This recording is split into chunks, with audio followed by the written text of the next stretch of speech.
Hi everybody, it's Rob and we're busy with a Pinterest marketing training, and this is just a short content creation and marketing reminders video. These are probably things I've told you over and over again, but it's better that I put it together in a single sort of a pile so that you know what you're doing. So first up is always optimize your images before you pin them. Okay, so that includes optimizing the images that you put onto your website.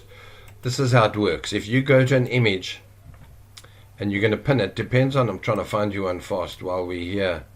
I have a feeling, give me a sec, I'll find you one, I'll be back.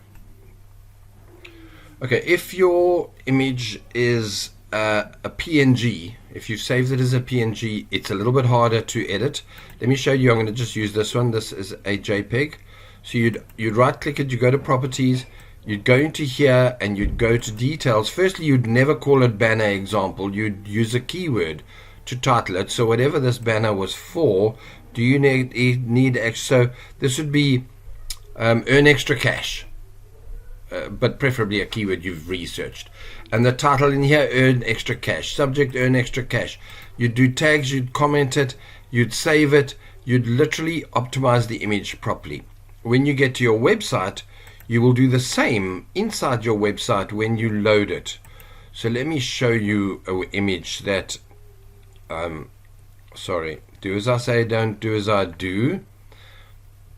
But if you go to my media and you go to the library, sorry, my images aren't optimized. I'm too busy teaching you guys to actually work. Any excuse is better than none. Alternative text here, fill it in. So this will be Fibromyalgia Hero, if that's what I want to call it. The title is Fibro Hero Web. Again, I should change it to slightly more keyword orientated. Give it a slight description if necessary and save it.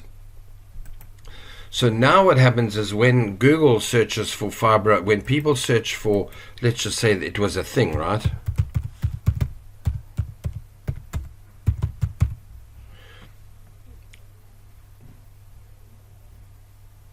Fibromyalgia and herpes. Don't do that to me again. So let's go to images. Now I don't know if that thing's even up, but can you see if I'd have optimized it properly, and I'm not talking one or two, I'm talking about if it was a real keyword, I'd have 10 images under Fibromyalgia Hero in every variation of it. Bingo, I'd be there. It would work the same on Pinterest. So you got to optimize your images excuse me, for Pinterest. When you list them on Pinterest, do it decent. Let's go back to the training. Do a decent description. Use titles in your keywords in your title and description. By the way, title the images, no spaces. That's debatable, because Google will, if you gave it a title like this, content creation and marketing, sometimes Google, where the space is, will do that weird and thing. So you can do hyphens but that would be like your second title. Don't worry about that too much. Right, now, on your pins, don't sell. Even on your website, don't sell. People will want it or they won't. Entice them, give them bonuses, make them offers. Encourage them to click to buy, but don't constantly say buy now, buy now, buy now. If people feel that you're pressurizing them just to sign up for a product or for a course, they're going to run away. And in my case, even though I do that, and it's something that I feel embarrassed when I do it, because I'd hate to go to all this trouble and then not actually tell them, but you have to pay to find out. At the same time, I've told you this before, I firmly believe that if somebody does want to learn what I'm teaching, they would have paid. So, and you're in this one, so nobody's going to see this or hear me tell you that unless you're in my system.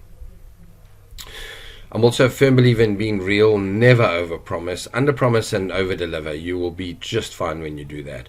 Show your benefits on your marketing wherever you can. Show bonuses and freebies.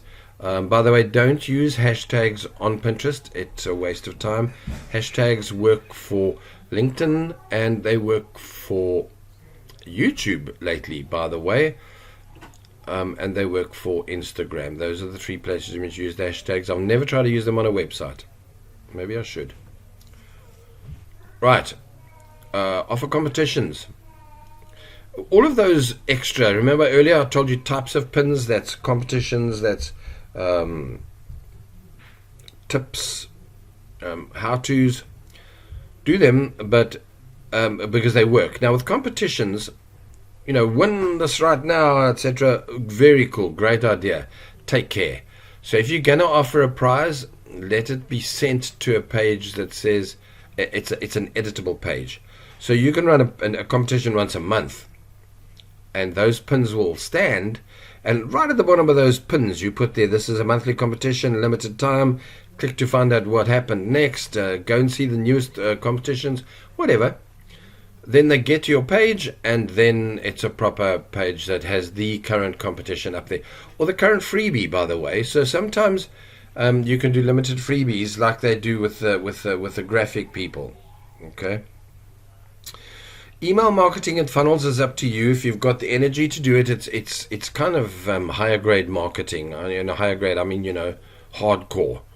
So if you're going to go into using funnels and email marketing, I think that if you've got fibromyalgia or any chronic issue, you've got limited time and energy, I think just keep it simple and make sure your pins and your products are of a high quality and you're getting enough clicks. In other words, keep doing your Pinterest marketing and rather increase your traffic than try to, in the beginning anyway, focus down onto high click-through rates and high buying rates. I forever am seeing courses on word copywriting, and they're always telling me increase your click or buy rate from 10% to 40%, and then they show you this very clever graph that says if you're getting 100 visitors and you're getting 10%, imagine how much more money you can make on your same ad spend or energy spend, marketing spend, to get 40%. And they're right. But hello, get the traffic first, and then come back to worrying about email marketing and funnels. Ask me how if it comes to it. I might have a course for that by then. I'm not a big fan of funnels because I never get to finish setting them up. Oh, watch out. You can buy funnel systems, and in a way, a funnel's a funnel. You go to Pinterest, it's your step of the funnel. You get sent to a page where they look. It's the general page I told you about, that magazine style page. They read a bit about there. That's step one. From there, they think, "Ooh, this one looks really cool. That